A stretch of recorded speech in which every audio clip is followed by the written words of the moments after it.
ഞാൻ ഒരുക്കാൻ കയറുന്ന സമയത്ത് നല്ല തിരക്കുള്ള സമയമാണെങ്കിൽ ഞാൻ ചിലപ്പോൾ കണ്ണോട് കാണാം പെട്ടെന്ന് ഒരുക്കണം എന്ന് പറയാറുണ്ട്. അപ്പോൾ ഇവിടെ രാവിലെ വരുന്ന ഭക്തജനങ്ങൾക്ക് പലർക്കും അറിയാം.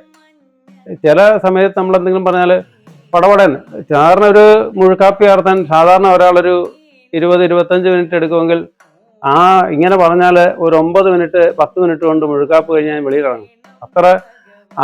അത്ര ഗംഭീരമായിട്ട് സുന്ദരനായിട്ട് ഒരുങ്ങി നിൽക്കുകയും ചെയ്യും. ചില സമയത്ത് നല്ല കുസൃതിയാണ് ആള്. എന്നെ ഇട്ട് വട്ടം കിടക്കാറുണ്ട്. ചിലപ്പോൾ ഞാനൊരു ദിവസം ഓടക്കുള്ളിൽ വെക്കാൻ മറന്നുപോയി. ചാർത്ത് കഴിഞ്ഞൊരു 1.5 മണിക്കൂർ കഴിഞ്ഞപ്പോൾ ഞാൻ ഈ ഓടക്കുള്ളിൻ്റെ കാര്യം ഓർക്കുന്നില്ല. 1-1.5 മണിക്കൂർ കഴിഞ്ഞാണ് ഒരു കൊച്ചുകുട്ടി അത് നടന്നു തുടങ്ങിയേ ഉള്ളൂ. ഒരു ദിവസം ഒരു ഭക്തൻ വീട്ടിൽ പാൽപ്പായസം മേടിച്ചപ്പോൾ അതിൽ ഉറുമ്പുണ്ടായിരുന്നു എന്ന് പറഞ്ഞിട്ട് വീട്ടിൽ ചെന്ന് തുറന്നു നോക്കി ഉറുമ്പുണ്ടായിരുന്നു എന്ന് പറഞ്ഞിട്ട് അദ്ദേഹം പാൽപ്പായസമായിട്ട് ക്ഷേത്രത്തിലെത്തുകയും ഈ സൂപ്പർവൈസറായിട്ട് വളരെ മോശമായി എന്തോ പറയുകയും ചെയ്തു. അപ്പം പാത്രം തുറന്നു കാണിച്ചപ്പോൾ സത്യത്തിൽ വന്ന ഭക്തൻ ഞെട്ടിപ്പോയി. അതിനകത്തൊരു ഉറുമ്പ് പോലും ഇല്ലായിരുന്നു. അപ്പോൾ ആ ഭക്തൻ എന്തോ ഒരു പ്രായശ്ചിത്തമൊക്കെ ചെയ്തു. അതിൻ്റെ കാറ് വേറൊരു വാഹനമായിട്ട് തട്ടി എൻ്റെ ബമ്പർ ചളങ്ങി. അപ്പം അദ്ദേഹം വിഷമിച്ചു. അത് എന്തായാലും തിരുവാഭരണം എടുത്തു, ഇവിടെ കൊണ്ടുവച്ചു. അദ്ദേഹം കോന്നിയിലെത്തി. കോന്നിയിൽ അദ്ദേഹത്തിൻ്റെ വീടിനടുത്തുള്ള വർക്ക്ഷോപ്പിൽ ഇത് കാണിച്ച വർക്ക്ഷോപ്പുകാരൻ കാറിന് ചുറ്റും നടന്നു നോക്കിയിട്ട് ഇതിന് സാറേ എവിടെ ഈ തട്ടിയേ എന്ന് വർക്ക്ഷോപ്പുകാരൻ ഇങ്ങോട്ട് ചോദിക്കുകയോ അദ്ദേഹം അത്ഭുതപ്പെട്ടു പോവുകയും ചെയ്തൊരു അനുഭവം. വണ്ടിക്കൊരു കുഴപ്പമില്ല. ഭഗവാൻ ഈ കഥകളി കാണുന്നതാണ് സങ്കല്പം. ഭഗവാന്റെ തിരുമുമ്പിലാണ് കഥകളി, അല്ലാതെ സ്റ്റേജിലല്ല കഥകളി നടക്കുന്നത്. ഇവിടെ നട തുറന്നിരിക്കുന്ന സമയത്ത് ഭഗവാന്റെ നേരെ ദർശനത്തിലാണ് കഥകളി നടക്കുന്നത്. ഈ കഥകളി ഭഗവാന് വളരെ ഇഷ്ടമാണ്. അതുകൊണ്ട് ആ കഥകളി നേരുന്നതിലൂടെയാണ് ഭഗവാന്റെ സംപ്രീതനാകുകയും അവർക്ക് വേണ്ട അനുഗ്രഹങ്ങൾ ചൊരിഞ്ഞ് അവർക്ക് അവരുടെ ആഗ്രഹങ്ങൾ സഫലമാകുന്നതും ഈ കഥകളി നേരുന്നതിലൂടെ ഉണ്ടാകുന്നുണ്ട്.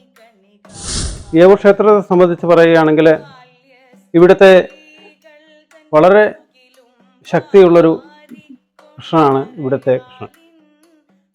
മറ്റു ക്ഷേത്രങ്ങളിലില്ലാത്തതുപോലെ മറ്റു വിഷ്ണു ക്ഷേത്രങ്ങളിൽ പൊതുവെ രക്തപുഷ്പാഞ്ജലി, ഛത്രസംഹാര പുഷ്പാഞ്ജലി ഇങ്ങനെയുള്ള വഴിപാടുകൾ നടത്താറുണ്ട്. ഇവിടുത്തെ പ്രതിഷ്ഠയുടെ ഭാവം പ്രയോഗചക്രധാരിയായ കൃഷ്ണനായിട്ടാണ്. ആ ഭഗവാന്റെ ഒരു ശക്തി എന്ന് പറഞ്ഞാൽ വർണ്ണനാതീതമാണ്. നടയിൽ വന്ന് വെറ്റപ്പാക്ക് വെച്ച് പ്രാർത്ഥിച്ചിട്ട് അവർ ഭഗവാന് രുക്മിണി സ്വയംവരം കഥകളി നേരുകയും അങ്ങനെ വിവാഹം നടക്കുകയും ധാരാളം, എൻ്റെ അനുഭവത്തിൽ ഈ 8 വർഷത്തെ അനുഭവത്തിൽ ധാരാളം വിവാഹങ്ങൾ, അതുപോലെ തന്നെ കുട്ടികളുണ്ടാകുന്നവർക്ക് സന്താനഗോപാലം കഥകളി നേരുക, സന്താനഗോപാലം അർച്ചന കഴിക്കുക. ഹരേ കൃഷ്ണ. എൻ്റെ മുൻപിൽ കേൾക്കുന്ന എല്ലാവർക്കും എൻ്റെ വിനീതമായ നമസ്കാരം. ഞാൻ കൃഷ്ണൻ നമ്പൂതിരി, രണ്ടിയൂർ നീലമലയിലും ഏവൂർ ക്ഷേത്ര മത്സരമാണ് ജോലി നോക്കി വരുന്നു. ഇപ്പോൾ ഞാൻ ഏതാണ്ട് ഉദ്ദേശം 36 വർഷമായി പല ക്ഷേത്രങ്ങളിലും ജോലി നോക്കി വരുന്നു. എന്നാൽ ഏവൂരെ സംബന്ധിച്ച് പറഞ്ഞാൽ ഇവിടെ ഞാൻ ഉദ്ദേശം 8 ഭഗവാന്റെ 8 ഉത്സവങ്ങൾ പങ്കെടുക്കാൻ സാധിച്ചിട്ടുണ്ട്. ഇപ്പോൾ ഇവിടെ തന്നെ കീഴ്ശാന്തിയായി ആണ് ഞാൻ എത്തിയതെങ്കിലും ഉദ്ദേശം 3.25 വർഷങ്ങൾക്ക് ശേഷം ഞാൻ ഇവിടെ മേൽശാന്തിയായി തന്നെ അകത്തേക്ക് സ്ഥാനക്കയറ്റം കിട്ടുകയും ഭഗവാന്റെ കാര്യം പ്രധാന സേവകനായി ജോലി നോക്കാൻ എനിക്ക് അവസരം ലഭിച്ചതും ഭഗവാന്റെ ആ കരുണ കൊണ്ടാണ്, ഭഗവാന്റെ എന്നോടുള്ള അതിയായ സ്നേഹം കൊണ്ടാണെന്ന് ഞാൻ മനസ്സിലാക്കുന്നു. ഏവൂർ ക്ഷേത്രത്തെ സംബന്ധിച്ച് പറയുകയാണെങ്കിൽ ഇവിടുത്തെ വളരെ ശക്തിയുള്ളൊരു കൃഷ്ണനാണ് ഇവിടുത്തെ കൃഷ്ണൻ. മറ്റു ക്ഷേത്രങ്ങളിലില്ലാത്തതുപോലെ മറ്റു വിഷ്ണു ക്ഷേത്രങ്ങളിൽ പൊതുവെ രക്തപുഷ്പാഞ്ജലി, ഛത്രസംഹാര പുഷ്പാഞ്ജലി ഇങ്ങനെയുള്ള വഴിപാടുകൾ നടത്താറുണ്ട്. ഇവിടുത്തെ പ്രതിഷ്ഠയുടെ ഭാവം പ്രയോഗചക്രധാരിയായ കൃഷ്ണനായിട്ടാണ്. ആ ഭഗവാന്റെ ഒരു ശക്തി എന്ന് പറഞ്ഞാൽ വർണ്ണനാതീതമാണ്. ഇവിടെ പലർക്കും ഭഗവാന്റെ ആ ലീലകളുമുണ്ട്, ഭഗവാന്റെ ആ ശക്തികളുമുണ്ട്. വളരെയധികം അനുഭവങ്ങൾ ഉണ്ടായിട്ടുണ്ട്. എല്ലാവർക്കും നല്ല ഫലങ്ങൾ കിട്ടുന്നുണ്ട്. വിവാഹം നടക്കാൻ ആഗ്രഹിക്കുന്നവർ നടയിൽ വന്ന് വെറ്റവാക്ക് വെച്ച് പ്രാർത്ഥിച്ചിട്ട് അവർ ഭഗവാന് രുക്മിണി സ്വയംവരം കഥകളി നേരുകയും അങ്ങനെ വിവാഹം നടക്കുകയും ധാരാളം എൻ്റെ അനുഭവത്തിൽ ഈ 8 വർഷത്തെ അനുഭവത്തിൽ ധാരാളം വിവാഹങ്ങൾ, അതുപോലെ തന്നെ കുട്ടികളുണ്ടാകാത്തവർക്ക് സന്താനഗോപാലം കഥകളി നേരുക, സന്താനഗോപാലം അർച്ചന കഴിക്കുക, ഇങ്ങനെ വഴിപാടുകൾ നടന്ന് ധാരാളം കുട്ടികൾ ഈ ഏവൂർ ചുറ്റുവട്ടവും ദൂരദേശങ്ങളിൽ നിന്നും ചെങ്ങന്നൂർ, പിന്നെ അടൂര്, പിന്നെ പത്തനംതിട്ട, കോട്ടയം ആ ഭാഗങ്ങളിൽ നിന്നൊക്കെ പലരും ഇവിടെ വന്ന് ഇങ്ങനെ നടക്കിൽ വന്ന് വെറ്റവാക്ക് വെച്ച് പ്രാർത്ഥിച്ചതിന് ശേഷം പോയി കുട്ടികളുണ്ടായി വന്നതിന് ശേഷം വന്ന് കഥകളി നടത്തുന്നത് ഞാൻ കണ്ടിട്ടുണ്ട്. ഞാൻ ഈ പറയുന്നത് കേട്ട് ഒരു സംശയം ഉണ്ടാകും, കഥകളി എന്താണ്, കഥകളിക്ക് എന്താണ് പ്രാധാന്യം? ഗുരുവായൂരെ പോലെ തന്നെ ഗുരുവായൂർ തിരുവല്ല ശ്രീവല്ലഭ ക്ഷേത്രം അതുപോലെ തന്നെയാണ് പ്രാധാന്യം. ഏവൂര് കഥകളിക്ക് വളരെ പ്രാധാന്യമുള്ളൊരു ക്ഷേത്രമാണ്. കഥകളി ഭഗവാൻ ഈ കഥകളി കാണുന്നതാണ് സങ്കല്പം. ഭഗവാന്റെ തിരുമുമ്പിലാണ് കഥകളി, അല്ലാതെ സ്റ്റേജിലല്ല കഥകളി നടക്കുന്നത്. ഇവിടെ നട തുറന്നിരിക്കുന്ന സമയത്ത് ഭഗവാന്റെ നേരെ ദർശനത്തിലാണ് കഥകളി നടക്കുന്നത്. ഈ കഥകളി ഭഗവാന് വളരെ ഇഷ്ടമാണ്. അതുകൊണ്ട് ആ കഥകളി നേരുന്നതിലൂടെയാണ് ഭഗവാന്റെ സംപ്രീതനാകുകയും അവർക്ക് വേണ്ട അനുഗ്രഹങ്ങൾ ചൊരിഞ്ഞ് അവർക്ക് അവരുടെ ആഗ്രഹങ്ങൾ സഫലമാകുന്നതും ഈ കഥകളി നേരുന്നവരുടെ ഉണ്ടാകുന്നുണ്ട്. അതുപോലെ പ്രധാനപ്പെട്ട ഒരു വഴിപാടാണ് ഇവിടുത്തെ മുഴുക്കാപ്പ്. മുഴുക്കാപ്പ് ബുക്കിംഗ് ആണ്. ഒരു 1-1.5 വർഷത്തിന് ശേഷം നമുക്ക് മുഴുക്കാപ്പ് ഇപ്പോൾ ബുക്ക് ചെയ്യാതെ കിട്ടുകയുള്ളൂ. അതുപോലെ പുഷ്പാഞ്ജലി, രക്തപുഷ്പാഞ്ജലിക്ക് വിശേഷമാണ്. ദൂരദേശങ്ങളിൽ നിന്നും രക്തപുഷ്പാഞ്ജലിക്ക് ആൾക്കാർ വരാറുണ്ട്. പിന്നെ ഈ കൃഷ്ണനെ സംബന്ധിച്ചുള്ള ചില അനുഭവങ്ങൾ, അത് ഇവിടെ പലരും പറഞ്ഞു കേട്ട അനുഭവങ്ങളുണ്ട്, എനിക്ക് നേരിട്ടുള്ള അനുഭവങ്ങളുണ്ട്. ഇപ്പോൾ ഇവിടെ തന്നെ ഞാനിരുന്നൊരു 5 വർഷങ്ങൾക്ക് മുമ്പ് ഒരു കോന്നിയിലുള്ള ഒരു സാറ്, സുനിൽ സാർ എന്ന് പറയും, അദ്ദേഹം സൂപ്പർവൈസറായിട്ട് വർക്ക് ചെയ്യുന്ന സമയത്ത് അദ്ദേഹം ഇവിടുത്തെ ഒരു വലിയ ഭക്തനായിരുന്നു. അദ്ദേഹം കോന്നിയിൽ നിന്ന് രാവിലെ 6 മണിക്ക് തന്നെ ക്ഷേത്രത്തിൽ എത്തുമായിരുന്നു. അത്രയും ദൂരം വണ്ടി ഓടിച്ച് ഇവിടെ അദ്ദേഹം രാവിലെ 6 മണിക്ക് തന്നെ എത്തുമായിരുന്നു. അപ്പോൾ അദ്ദേഹം ഇരിക്കുന്ന സമയത്ത് ഒരു ദിവസം ഞാനന്ന് അവിടെ കീഴ്ശാന്തിയായിട്ട് വർക്ക് ചെയ്തിരിക്കുകയാണ്, ജോലി ചെയ്തുകൊണ്ടിരിക്കുന്ന സമയമാണ്. ഒരു ദിവസം ഒരു ഭക്തൻ വീട്ടിൽ പാൽപ്പായസം മേടിച്ചിട്ടുണ്ടപ്പോൾ അതിൽ ഉറുമ്പുണ്ടായിരുന്നു എന്ന് പറഞ്ഞിട്ട് വീട്ടിൽ ചെന്ന് തുറന്നു നോക്കി ഉറുമ്പുണ്ടായിരുന്നു എന്ന് പറഞ്ഞിട്ട് അദ്ദേഹം പാൽപ്പായസമായിട്ട് ക്ഷേത്രത്തിലെത്തുകയും ഈ സൂപ്പർവൈസറായിട്ട് വളരെ മോശമായി എന്തോ പറയുകയും ചെയ്തു. അപ്പം അദ്ദേഹത്തിന് വിഷമമായി. അദ്ദേഹം ഈ പാത്രം തുറന്ന് കാണിക്കാൻ ആവശ്യപ്പെട്ടു. അദ്ദേഹത്തിന് വിഷമമായി. അദ്ദേഹം പറഞ്ഞു പാത്രം തുറന്ന് കാണിക്കാൻ പറഞ്ഞു. പാത്രം തുറന്ന് കാണിച്ചപ്പോൾ സത്യത്തിൽ വന്ന ഭക്തൻ ഞെട്ടിപ്പോയി. അതിനകത്തൊരു ഉറുമ്പ് പോലും ഇല്ലായിരുന്നു. അപ്പോൾ അദ്ദേഹം ഇവിടെ ആ ഭക്തൻ എന്തോ ഒരു പ്രായശ്ചിത്തമൊക്കെ ചെയ്തു. അതുപോലെ തന്നെ മറ്റൊരനുഭവം, ഈ പറഞ്ഞ സുനിൽ സാറ് ഒരു ദിവസം തിരുവാഭരണം എടുക്കാനായിട്ട് ഭഗവാന്റെ വിഷുവിനോടനുബന്ധിച്ചാണെന്ന് തോന്നുന്നു. അപ്പോൾ ഈ വിഷുക്കാലത്ത് തന്നെ ഇങ്ങനെ ഒരു വീഡിയോ, ഇങ്ങനെ ഒരു കാര്യം നിങ്ങളെ അറിയിക്കാമെന്നതിൽ സന്തോഷമുണ്ട്. വിഷുവിനോട് അനുബന്ധിച്ചാണെന്ന് തോന്നുന്നു തിരുവാഭരണം എടുക്കാനായിട്ട്. വിഷുവിൻ്റെ അന്ന് നമ്മളിവിടെ തിരുവാഭരണം ചാർത്തുന്ന ഒരു പതിവുണ്ട്. രാവിലെ തിരുവാഭരണം ചാർത്തും, ഉച്ചയ്ക്ക് ശേഷം അവതാരം ചാർത്തുമാണ്. വിഷ്ണുവിൻ്റെ പൂർണ്ണാവതാരം ആണ് അന്നത്തെ ചാർത്ത്. അപ്പോൾ അദ്ദേഹം തിരുവാഭരണം എടുത്തിട്ട് തിരിച്ചു വരുന്ന വഴിക്ക് ഒരു വാഹനമായിട്ട്, അദ്ദേഹത്തിൻ്റെ കാറ് വേറൊരു വാഹനമായിട്ട് തട്ടി എൻ്റെ ബമ്പർ ചളങ്ങി. അപ്പം അദ്ദേഹം വിഷമിച്ചു. അത് തിരിച്ച് എന്തായാലും തിരുവാഭരണം എടുത്തു, ഇവിടെ കൊണ്ടുവച്ചു. അദ്ദേഹം കോന്നിയിലെത്തി. കോന്നിയിൽ അദ്ദേഹത്തിൻ്റെ വീടിനടുത്തുള്ള ഒരു വർക്ക്ഷോപ്പിൽ ഇത് കാണിച്ച വർക്ക്ഷോപ്പുകാരൻ കാറിന് ചുറ്റും നടന്നു നോക്കിയിട്ട് ഇതിന് സാറേ എവിടെ ഈ തട്ടിയേ എന്ന് വർക്ക്ഷോപ്പുകാരൻ ഇങ്ങോട്ട് ചോദിക്കുകയോ അദ്ദേഹം അത്ഭുതപ്പെട്ടു പോവുകയും ചെയ്തൊരനുഭവം ഇതിൽ നേരിട്ട് പറഞ്ഞു കേട്ടിട്ടുണ്ട്. വണ്ടിക്കൊരു കുഴപ്പമില്ല. അതുപോലെ തന്നെ എൻ്റെ വ്യക്തിപരമായ ഒരു അനുഭവം പറഞ്ഞാൽ, ഞാൻ എന്താ പറയുക, ഞാൻ ഒരുക്കാൻ കയറുന്ന സമയത്ത് നല്ല തിരക്കുള്ള സമയമാണെങ്കിൽ ഞാൻ ചിലപ്പോൾ കണ്ണോട് പെട്ടെന്ന് ഒരുക്കണം എന്ന് പറയാറുണ്ട്.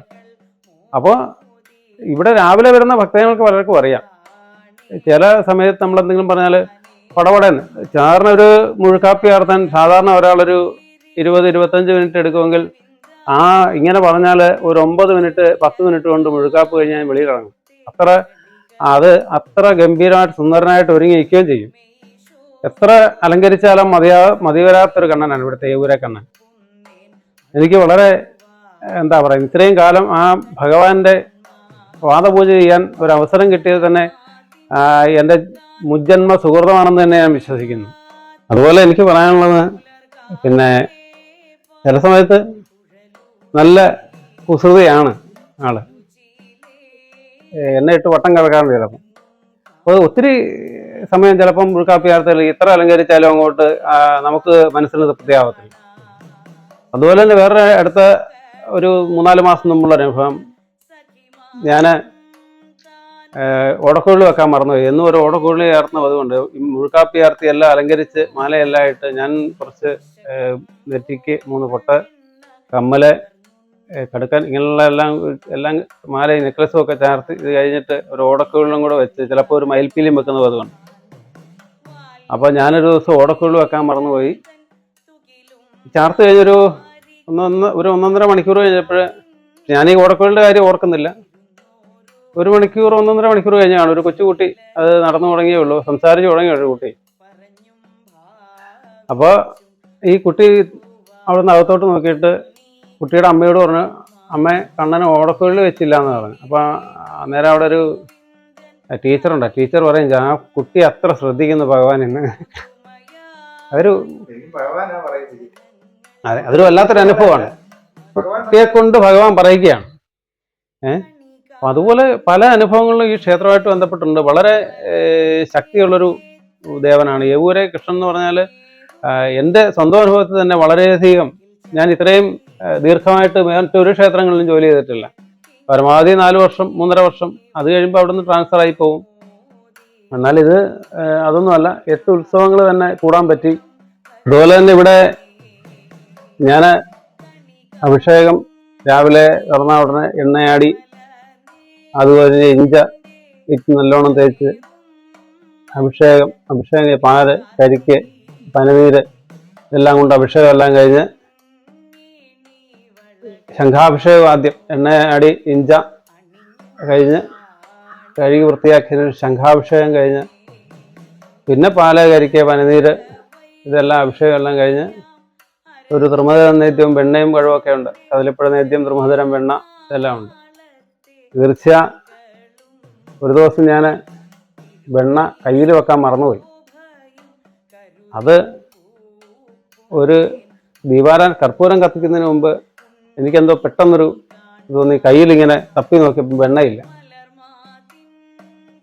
അപ്പോൾ പിന്നെ ഞാൻ ഉടനെ തന്നെ അവിടെ പുറത്ത് നിന്ന് ആളിനെ വിട്ട് അടുത്ത കടയിൽ നിന്ന് ഉടനെ വെണ്ണ മേടിച്ച് വെച്ചു. അതങ്ങനെ അനുഭവം. പിന്നെ അതുമല്ല, ഒരു ദിവസം നമ്മൾ വെണ്ണ വെക്കാൻ അബദ്ധത്തിൽ മറന്നുപോയാൽ അന്ന് രാവിലെ മുതൽ, തിരക്കുള്ള ദിവസമാണെങ്കിൽ രാവിലെ മുതൽ വെണ്ണ കിട്ടിയില്ല നമ്മൾ ബഹളമായിരിക്കും ആൾക്കാർ മുഴുവൻ. അതായത് ഇന്ന് വെക്കുന്ന ഒരാൾ രസീത് എഴുതി വെക്കുന്ന വെണ്ണ വേറൊരാൾ പിന്നെ ഒരു വെണ്ണ മേടിക്കാതെ രസീത് മാത്രം എഴുതി അവർ മേടിച്ചോണ്ട് പോകും. ഇവർക്ക് വെണ്ണ കിട്ടത്തില്ല. ഇങ്ങനെ ആകുമ്പോൾ നമ്മളെ ശരിക്കും ഇത് ഓർമ്മിപ്പിക്കുകയാണ്, എൻ്റെ കയ്യിൽ വെണ്ണ വെച്ചില്ല എന്ന് പറഞ്ഞ് ഓർമ്മിപ്പിക്കുകയാണ്. അപ്പൊ നമ്മൾ കുറച്ചായപ്പം ഒരു ദിവസം ഇതുപോലെ ഒരു വലിയ രസം ഞാൻ വെണ്ണ വെക്കാൻ മറന്നുപോയി. വെണ്ണ കൊണ്ടുവന്ന് ഫ്രണ്ടിൽ കൊണ്ടുവന്ന് കടയിൽ നിന്ന് കൊണ്ടുവന്ന് വെണ്ണ ഞാൻ നേദിച്ചം കൊടുത്തു. നേദിച്ച് വിളി ഭക്തജനങ്ങൾക്ക് വിതരണം ചെയ്യുക രാവിലെ വെണ്ണയും ത്രിമധുരവും എല്ലാം. അത് കഴിഞ്ഞ് ഞാൻ നോക്കിയപ്പോൾ ഒരു 6 മണി നട തുറന്ന് 5:45 അഭിഷേകം എല്ലാം കഴിഞ്ഞ് പ്രസാദം കൊടുത്തു തുടങ്ങി. ഒരു 6:30 വരെ ഭയങ്കര വേളം, വെണ്ണ കിട്ടുന്നില്ല വേളം. ഞാനങ്ങനെ നേരം അകത്ത് കയറി ഞാനിങ്ങനെ എനിക്കൊരു തോന്നൽ, ഭഗവാൻ വെണ്ണ വെക്കാത്തതാണ്. അങ്ങനെ പിന്നെ ഞാൻ അകത്ത് കയറിയപ്പം ഭഗവാന്റെ കയ്യിൽ വെണ്ണയില്ല. അങ്ങനെ ഞാൻ ഉടനെ തന്നെ വെണ്ണ മേടിച്ച് വെപ്പിച്ചു കഴിഞ്ഞാണ് ആ പ്രശ്നം സോൾവ് ആയി. അപ്പോൾ ഇത് ഒന്ന് അല്ലെങ്കിൽ നേരിട്ട് പറയുന്നില്ലെങ്കിലും ഏതെങ്കിലും തരത്തിൽ നമുക്കൊരു ഇൻറ്റിമേഷൻ ഭഗവാൻ തരുന്നുണ്ട്. നമ്മളിങ്ങനെ ചെയ്തില്ല, അല്ലെങ്കിൽ എന്താടാ എനിക്ക് വെണ്ണ തരാത്തെ എന്നുള്ളത് പറയുന്നുണ്ട്. നമ്മൾ ദേഹത്തിന് എപ്പോഴും ഒരു കദളിപ്പഴം മേളി വേണം നിർബന്ധമുണ്ട് അദ്ദേഹത്തിന്.